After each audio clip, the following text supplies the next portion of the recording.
Arden is sponsored, as always, by Wayface Industries, the good people. It might be hard for younger listeners who've only known her as the lost girl to realize this. But for people of a certain age, well, my age, Julie Capsom was someone you knew all too well, someone you maybe even grew up with. She made her first appearance as a character named, sure enough, Julie, on her mother's sitcom. She was just 8, and acting was something fun to try out. What do we say to strangers, Julie? Thanks for the candy.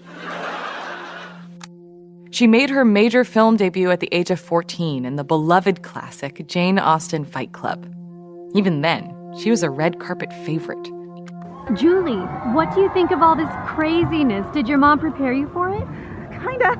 This is really, really crazy. I think I'm gonna get a headache from all the cameras flashing. You better get used to it. You're great in this movie. Thank you. It's such a personal project for me. I think girls my age need to stand up and speak out. And that's what Jane Austen Fight Club is all about. Journalists loved her. She made talking points sound fresh and fun. She was sort of Jennifer Lawrence before we had a Jennifer Lawrence. Until the inevitable flameout. Julie's father, Robert Capsom, sponsored one of those parental watchdog organizations with the money from his Epsom salt billions. Her mother, Kathleen Weir Capsom, was a spokeswoman for it. In between Emmy nominations for her We're Such a Happy Family sitcom. But Julie, the older she got, she just seemed to realize how much of it was based on pretty lies. And she thought that was really, really funny. I don't think the crap they're pushing is normal at all. It's not about decency. It's about conformity and control. Like, what if everybody could be exactly the same? You know? Yeah! You know I'm right! So we should all be partying every night, like... Come on, Kyle. You know that's an exaggeration. But so what if I was? What if all I did was drink and smoke weed and have sex? We should do what makes us happy. We have too much pent-up repressed...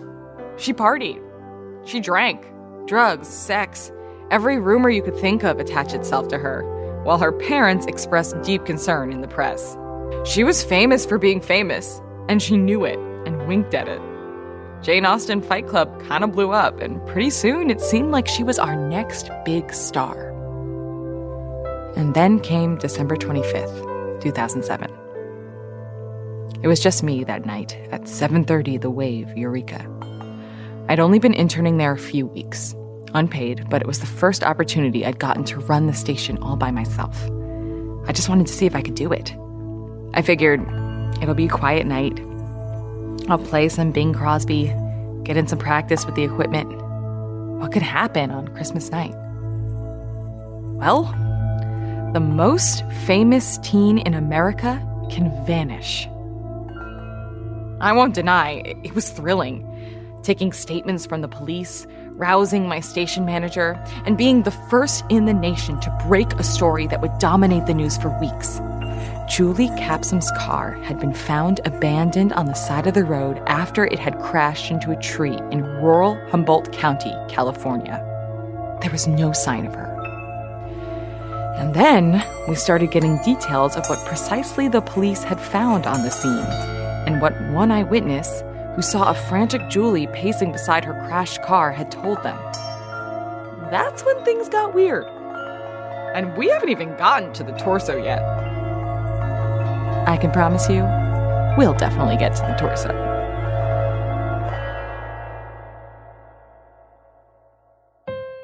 On December 25th, 2007, somewhere around 11 p.m., Julie Capsom ran her car off the road and into a tree in the middle of Northern California's most desolate stretch of major highway, halfway between Eureka and Crescent City, California. One witness saw her pacing outside her car, but by the time the police arrived, she had vanished.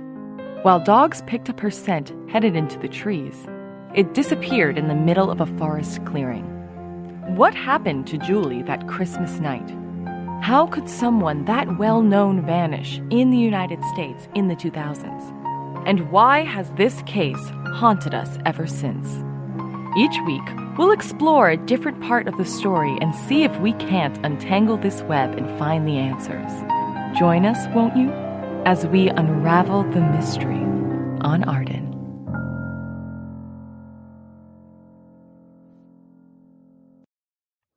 Yeah, that's not what I would have started with. I don't think anyone wants to hear how you would have started. Oh, don't get me wrong. It was very professional. Because I am the professional here. Listeners, ignore that voice. Let's get on with the show. The first thing to know about Julie was that she was fearless, and impulsive. She didn't have that little voice most of us do, the one that tells you not to do things. But even for her, the way she was acting that morning, it was pretty odd. This is Natalie Thomas. Would you say you're Julie's best friend? I was Julie's best friend. Was. I don't think she's alive anymore. Thanks to Ralph. We'll get to Ralph. For now, can you tell me when the last time you saw Julie was? That morning, at the party. So Julie is at a Christmas party that morning. Most of her family is there. They've opened gifts. Natalie drops by to give Julie her own package, and right as Natalie arrives... She gets this phone call. She goes outside to talk on the phone, and then she comes back in a few minutes later, all frantic. And she says she needs to get a smoke. This has caused some concern. Julie, so far as anybody knows, didn't smoke. And she pushes right past me, goes outside, closes the door. So she goes outside for a phone call, comes back in, announces she's going to get a smoke when she doesn't smoke, and then goes back out to drive off? What's your point? Doesn't that seem, I don't know, fakey to you? That's...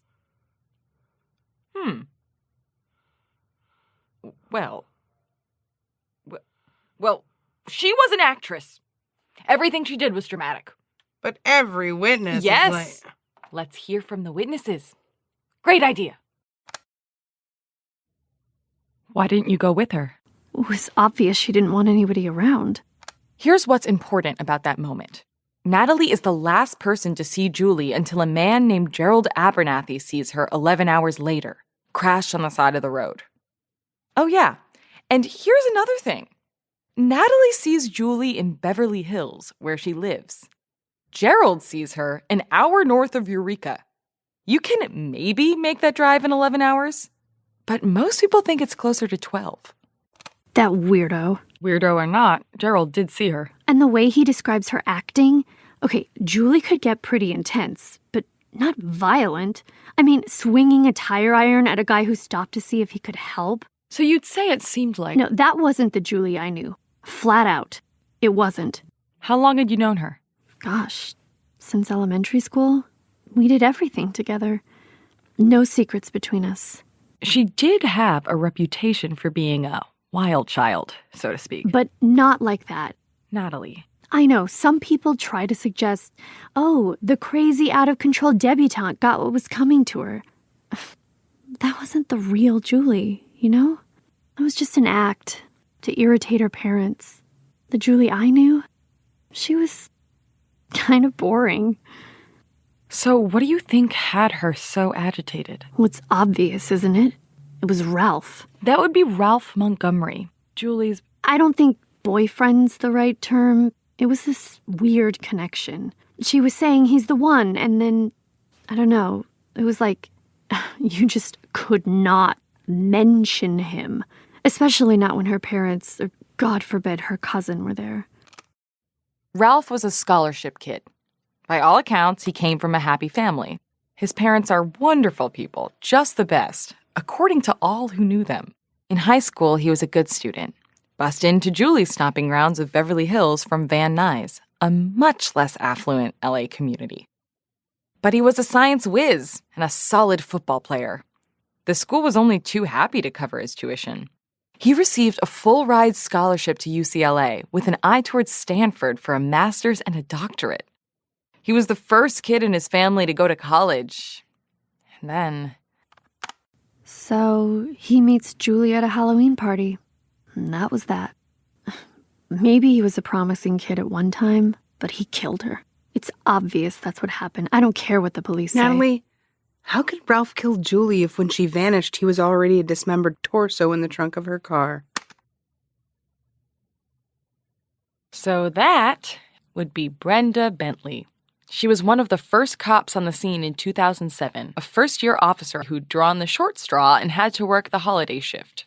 Her mishandling of key evidence led to her eventual departure from the police force. She now works as a private investigator and is one of the leaders of a prominent online community dedicated to solving Julie's disappearance. Why did you say that? Say what? Mishandling of key evidence? It's untrue, and it's very rude, and frankly, damages your credibility. Mine?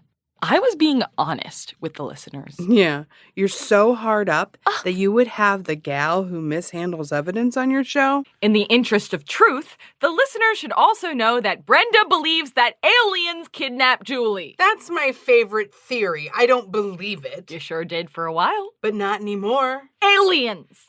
You can't win an argument by just shouting aliens. I can if we're having an argument based in reality. Reality's boring. So are aliens. But that didn't stop you from going all in on this theory over the years. I only brought up aliens once. Once. And you're going to use it against me for... Let's look at your threads on the Julie Capsom subreddit, shall we? Featuring such classics as Grays versus Greens. Which species is more likely to have taken Julie? Grays. Consensus was grays. Stargates in NorCal? Did Julie fall into one? Saw an alien at the farmer's market. Same that took Julie? Alien clues in Julie Capsom film Skyless? And my personal favorite. Is Santa Claus an alien? Don't tell me you haven't thought about it. Traveling all around the world in one night clearly indicates advanced technology. Otherwise, it makes no sense. The world makes no sense, Ms. Bentley, or if it did, it wouldn't have saddled me with you. But what really makes no sense? Aliens. What a great way to lead in and tell them the good news. I am pleased to announce that Ms. Bentley will be joining Arden as my co-host by popular demand of our corporate overlords. I popped. More like your billionaire meal ticket of a boss heard the recordings, panicked that you damaged the sterling brand of Arden Detective Agency. Don't say anything bad about Andy Wayface or Wayface Industries. They're the good people. Listeners, it's important for you to know that none of this was my idea. My station manager, Pamela Pink, and I were going to do a thoughtful, serious program on the legacy of this case. And then... Andy bought the station. Andy Wayface. Eccentric billionaire. It's on his business cards. Seriously. Andy Wayface bought my perfect independent station, a vital local voice in the Los Angeles community, a station awarded with... I'm also honored to announce that we are now a wholly owned subsidiary of Wayface Industries. Say it. I'm not going to. Say who we are, Casely. You and me. Co-workers. We're the good people. You're new. You don't know it yet. But anyway, tell them the best part. No. Come on! As a responsible journalist, I refuse to make misleading promises. Since you are not a responsible journalist, however, by all means, Ms. Bentley, go ahead. Be my guest. We're going to figure out what happened to Julie. Despite the fact that you have spectacularly failed at doing that for 10 years. Everything I do is spectacular, and your pitch was boring. Boring? A thoughtful, serious program on the legacy of the case. Pfft. It's an important, multifaceted... That's not what people want to hear. They want excitement. Action, suspense. They want results. You and I, Casely, we're going to give it to them. We're going to solve this case, and it's only going to take us 12 episodes. It's not only going to take us 12 episodes. We've only budgeted for 12 episodes. It's a ticking clock! Now that we've handled that business, some of you listeners may not be as familiar with the facts. For a refresher on that, let's transition over to the initial interview with Ms. Bentley, where we discuss her actual discovery of the crime scene. The interview that... Yes, the interview that got you the job. Oh, good. Listeners, you finally get to hear about the torso. Can I go over some of the details with you? Of course. So, Gerald Abernathy, he sees Julie outside her car, offers help. She swings a tire iron at him. Gerald, needless to say, leaves well enough alone, though he promises to call the cops once he gets somewhere with a working phone. That takes him a half hour. Then, it takes the police an hour to get to the crash site. By then, Julie's gone. Lots of people don't buy what Gerald said, but we know that he saw her because he independently described what she was wearing, something that was corroborated by friends and family who saw her earlier that day. But I see why people are skeptical. Doesn't Gerald think Julie was abducted by the mighty skunk ape? Bigfoot? He insists they're different. What? It's a theory. Is that the kind of thing you tell your clients as a private investigator? Private eye. I've always preferred that. Or private dick. I'm gonna stick with investigator. Suit yourself. Gerald's theory makes about as much sense as anything anybody else came up with. Julie Capsom might as well have been hauled into some hole in the woods by Bigfoot's second cousin for as much as we've been able to find on her. So, Julie Capsom, heiress, beloved daughter, best friend, leaves a Christmas party. She gets in a car. She drives like a bat out of hell for 11 hours. She crashes her car into a tree. She meets Gerald Abernathy, and then... Your guess is as good as mine. You brought in dogs. We're not incompetents. Unlike what certain big city press would later say. What did they find? The woods are thick around here, so it's hard to move through them, especially when the weather's so bad, but we caught up quickly enough to have a good scent. And the dogs knew what they were doing. They brought you to the clearing, right? And now, it's coming up on dawn, and we're freezing our asses off, and we're hoping to just find her. Not a body, hopefully, but the dogs are getting all excited and just poof. Nothing. It's like she gets to the middle of this clearing and turns into a ghost. The dogs lose the scent. Police go around to various vacation homes in the area the next morning, but nobody's staying in them. No one other than Gerald comes forward having seen a girl pacing near her crashed car. Meanwhile, we open the trunk. What's in the trunk continues to puzzle just about everybody who looks into this case. First thing you notice is blood everywhere. And when we send that blood in to be tested, it's Julie Capsom's blood. But it's only in the trunk, nowhere else in the car. And if she lost that much blood, then how did she wander off into the woods? Next thing is some clothes and a couple of really expensive wigs. Prevailing theory on those is that Julie was really involved in her college drama department. Then, a gigantic can of gasoline, about half full. We later saw footage of her filling it when she stopped in Garberville. But you know how I said blood was the first thing you notice? I lied. For dramatic effect, I assume. You got it, Casely. Gotta build up the drama. So, what else was in the trunk? Right. The first thing you notice, because it's absolutely what the f*** is the human torso. And to emphasize for the listeners, there's a full human torso in the trunk. No arms, no head. No legs, no other stuff. Is that why you were never able to definitively identify the torso as Ralph Montgomery? The DNA testing was inconclusive somehow, but he had a distinctive tattoo on his left shoulder, and his mother identified it. A mother knows these things, don't you think? I suppose so. You don't have kids of your own? Hardly appropriate. No ring? That's not relevant to... Let's get back to the skunk ape. You're stopping it there. That was the interview. But... And now... a word from our sponsor. I love socks. In fact, I don't know where I'd be without them. But there are some mornings when I just don't want to wear the same pair of socks as I did the day before. And on those mornings, Sockety-Doo-Dah is my #1 source for unbelievably warm, undeniably cozy, unspeakably bespoke socks. For a very reasonable fee, Sockety-Doo-Dah will send you a box of 30 socks every month, all crafted specifically to your sock profile. What's your sock profile?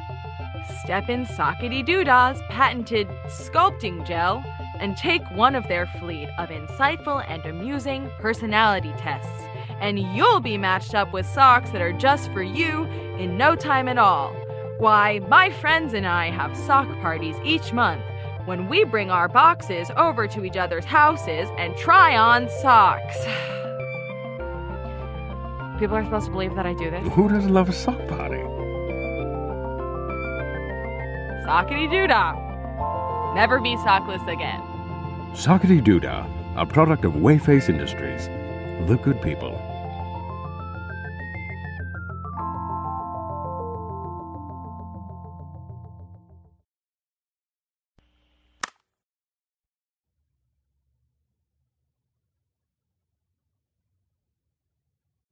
Hi, this is Brenda Bentley, and I think I'm doing this right. The red light means it's recording, I think. I mean, right now, the audience is going, who is this lady?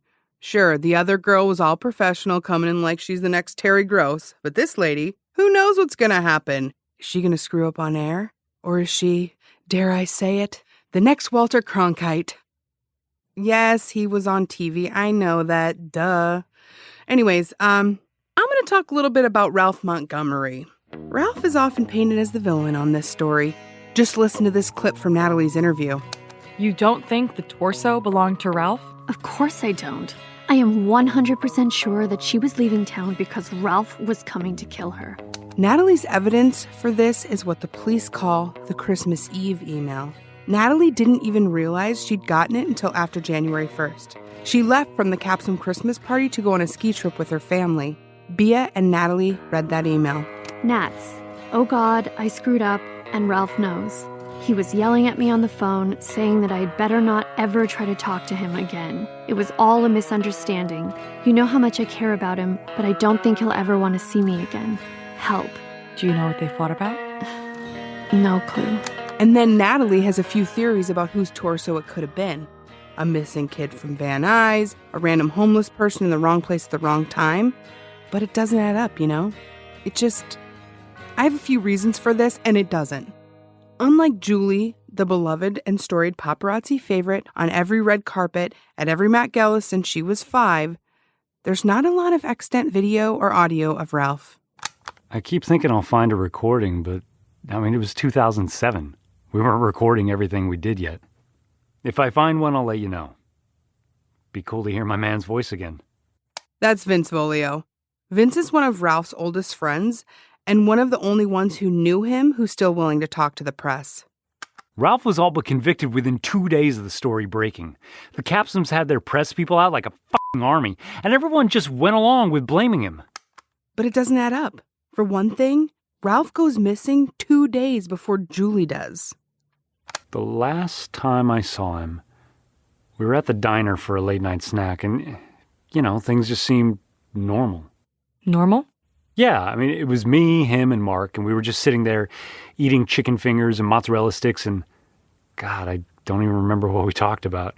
Probably the Lakers or what we thought was going to happen on Heroes. Shit like that, and within a year, both of them were gone. That's Mark Bolt, right? Yes, victim of the curse, Mark Bolt.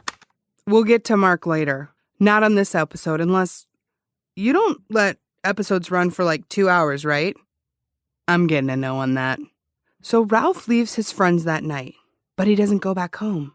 He goes to a nearby ATM, takes out all the money he has, and then nothing. It's just like he evaporated until we find the torso. But Ralph has another problem that turns up as soon as the police start seriously looking at him. Ralph dealt a little weed, yeah, it was a good way to make money. All these rich white kids he was hanging with now needed a connect. As soon as that got out there, well, you can practically smell the missing Capsom boyfriend no angel headlines, can't you? Combine that with the superb PR effort on the part of the Capsoms, and there you have it. So no matter what his true fate was, for the next 10 years, Ralph Montgomery is drawn and quartered for the crime of viciously kidnapping and murdering Julie Capsom. In addition to, possibly being actually drawn and quartered.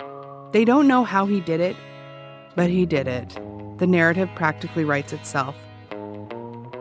And yet the thing that's fascinating about Julie's disappearance is that no theory explains everything. Ralph is considered a person of interest, except he's also officially listed as deceased. Because if the body in the trunk isn't Ralph, then who is it? Every question you ask opens up even more questions. And once you examine those questions, you start circling back to other theories entirely. But what we do know is that a boy loved a girl, something went wrong, and she fled. And when she disappeared, she left far more questions than answers. But look, No matter what Casely says about me, no matter how much she thinks I suck at police stuff, one thing is true. Nobody came closer to solving this case than I did, and that's why I was kicked off the force. Let's go back to that original interview. That's not how I remember it at all. Nobody ever wanted to listen to me, not even you. And that's the real tragedy of Julie Capsom. Everybody got so wrapped up in the salaciousness of this case, they couldn't see what was staring them right in the face. You talk like you know some piece of evidence that's going to blow this wide open. Maybe I do. Well? Why would I tell you? As I recall, you called me a dim-witted public functionary the last go-round. That wasn't what I called you. Yes, but it was a much more polite version of it. Dim-witted public functionary? Did I talk like some prim 1910 society heiress? Did your monocle fall off when I called you, oh dear heavens, a dim-witted public functionary? Did you get, gasp, a touch of the vapors? Words hurt, Casely. Words hurt. Just tell me what you know. Let me help you. Help with what? Investigate. This isn't an investigation. It's journalism. Something you wouldn't know the slightest thing about. Just let me tag along. I'll be my winning self, and you can be the smart one, and we'll have some laughs. Why would I possibly want to do that? Do you remember what happened the last time we talked?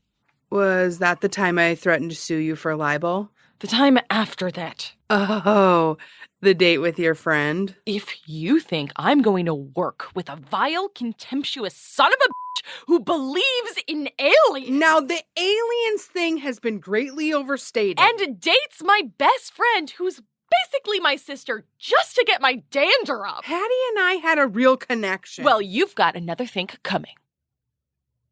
You know, I think it's you got another thing coming. Just tell me what your evidence is.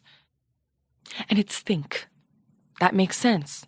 Thing doesn't make any sense in context. You've got another think coming? Who talks like that? A 1910 society heiress. It's verbal dexterity. It's something you wouldn't understand if it... Nice to see you still get worked up over the stupidest shit. And it's thing. Most people say thing. Just admit you lost. Think. I'll tell you what I know if you admit it's thing. Ooh, I can see the little wheels turning.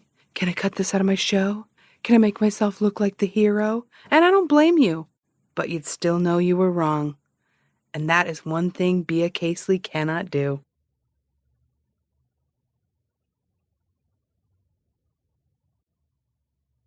It's think.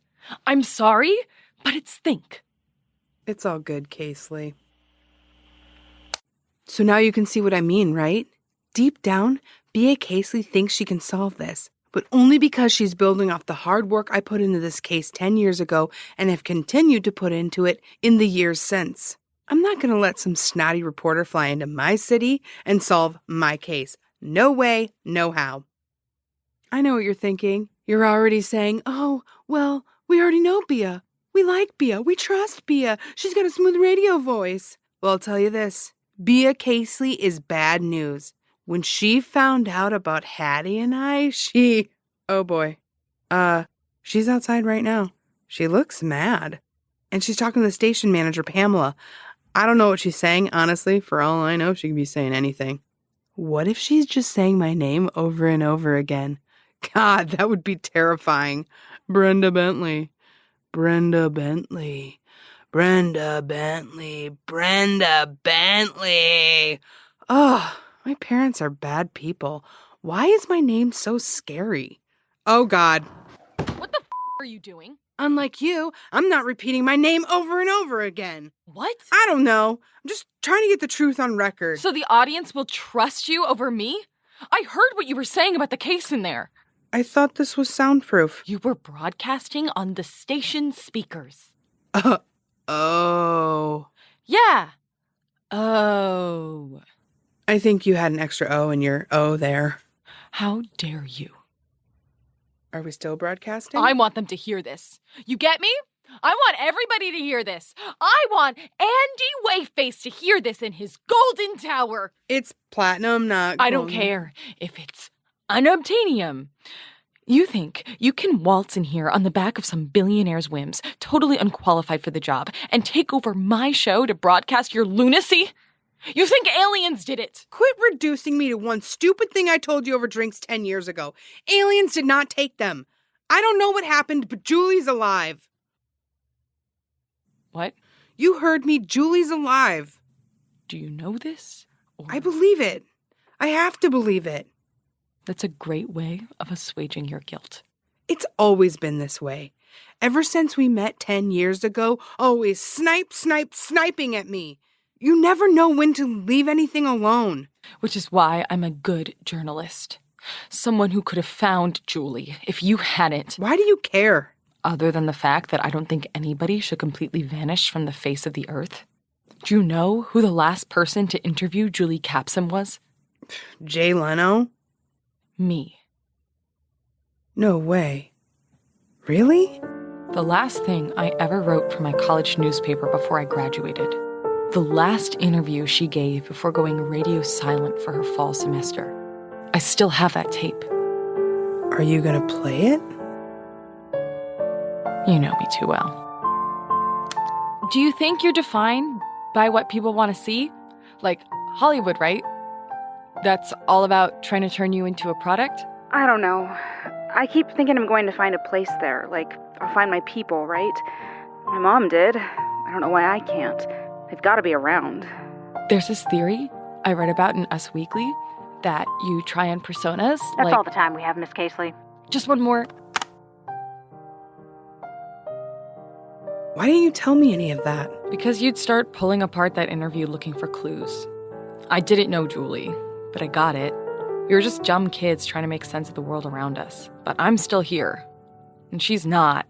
And that's not some conspiracy theory for you to play with. You think it doesn't break my heart that I couldn't find those kids?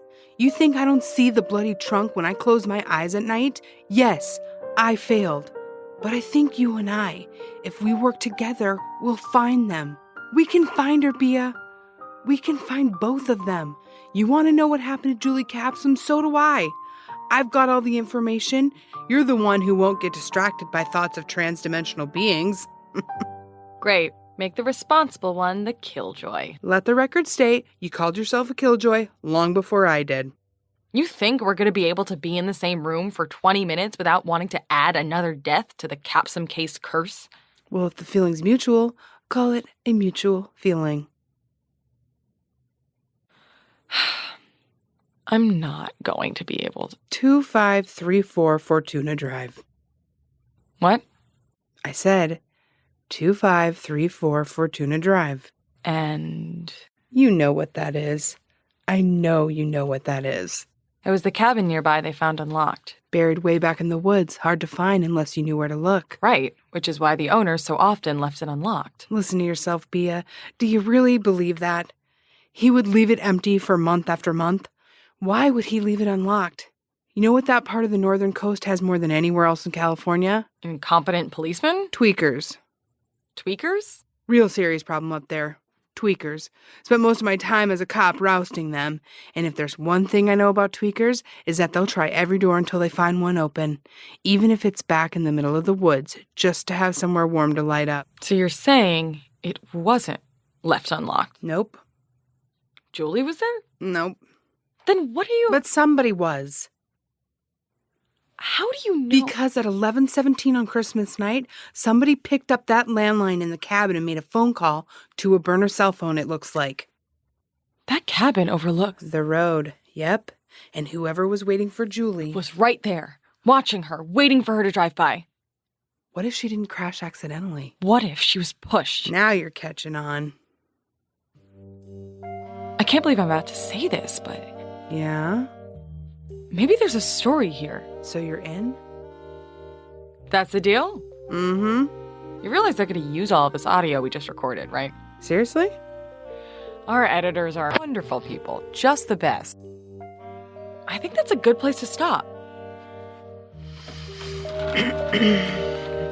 So we really have to name the show Arden? After my detective agency? Yeah. Why is it called Arden? Would I know you better? God, you're obnoxious. Obnoxious. I prefer mysterious. It can be two things. On the next episode of Arden, We investigate the new evidence of a mysterious phone call. Could have hyped it more. The new evidence of a mysterious phone call. You don't need to do that. Dun, dun, dun. We have sound editors that could add that back in. Please teach me how to do that. Absolutely not. Come on! You be quiet now. This episode of Arden has been brought to you by Wayface Industries. Are you a good person? Then you should work for Wayface Industries. Because we're the good people. Wayface Industries. The good people.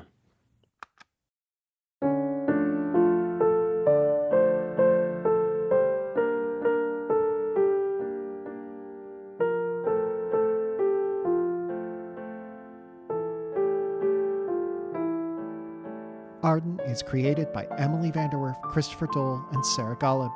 This week's episode was written by those same three people.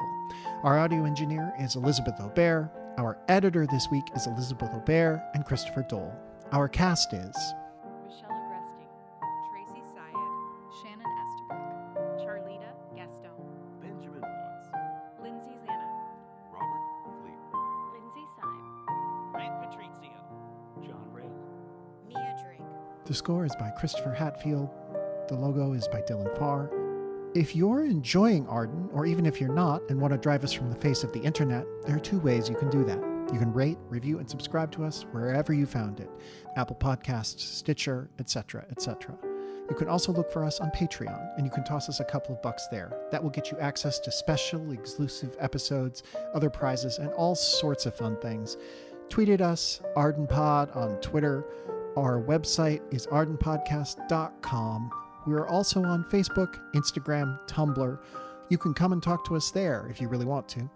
As always, our costume design was by Michelle Agresti. Come back next week for more adventures in Arden. Thank you. Good night.